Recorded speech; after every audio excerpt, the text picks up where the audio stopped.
welcome to another episode of Security 101. This week we want to talk about cryptocurrencies. So you may be asking, what is a cryptocurrency? Well, you've probably heard of one, especially recently with some of the things going on in security. One of them is called Bitcoin. Now there's a bunch of other ones out there as well, and they're all still very similar to each other as far as a cryptocurrency goes. They all function slightly different.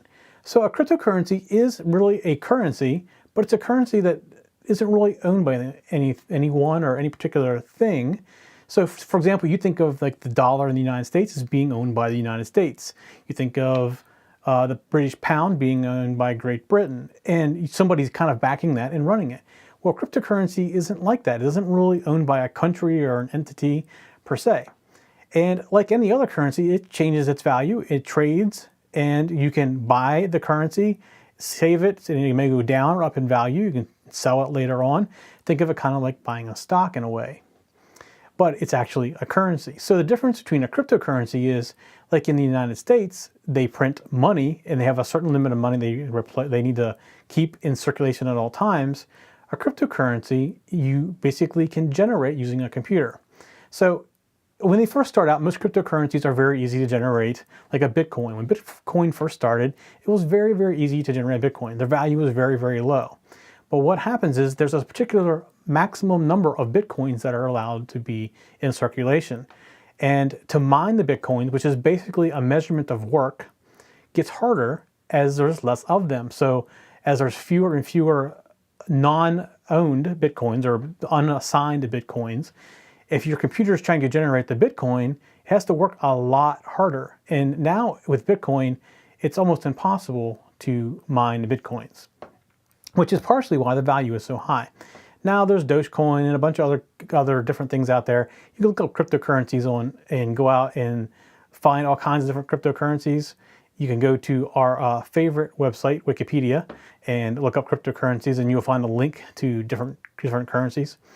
They all are similar in how they work. Sometimes it's a little bit different on how they communicate in the back end and in the algorithm that's used to generate the work.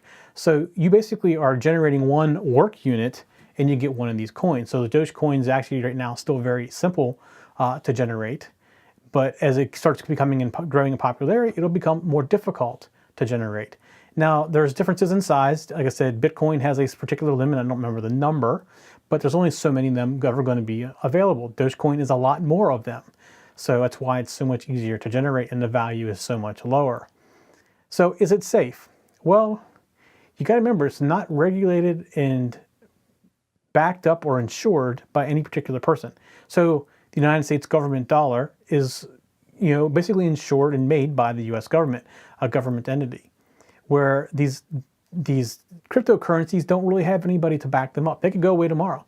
In fact, you've seen major fluctuations in the value of Bitcoin, and there's no way to stop that. There's no central management. They all share information. Now, in some ways, it's more secure because when you get a Bitcoin and you get your key for that Bitcoin, every Bitcoin machine around knows about that. So some people just can't steal your Bitcoin. However, I do want to say I've seen people print out the Bitcoin. Basically, they printed it out, the long number, and they showed a picture of it and somebody stole it from them. It's still possible to steal it. But if it stays electronic, you're pretty safe from that point of view. However, is the value going to remain the same?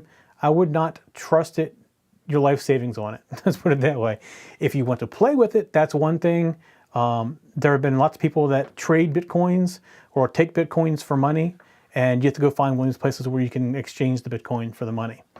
It's a little bit complicated in how it all works, but basically think of it as a piece of money that your computer works to get you its value.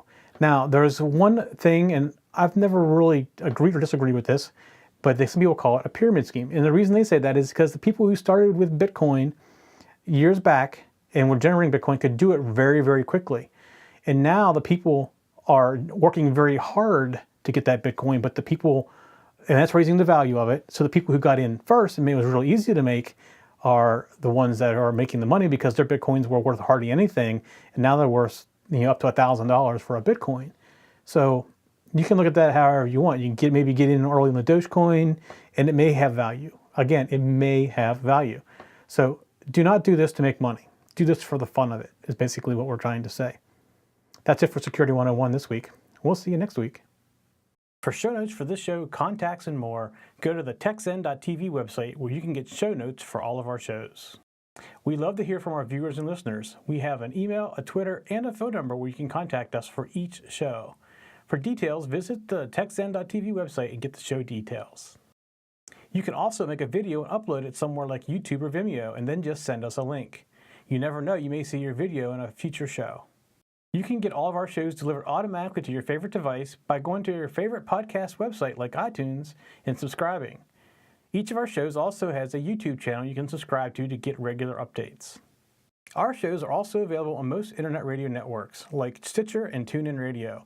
You can also watch and listen to our shows on Xbox, TiVo, and Roku. You can even find us on your Zune.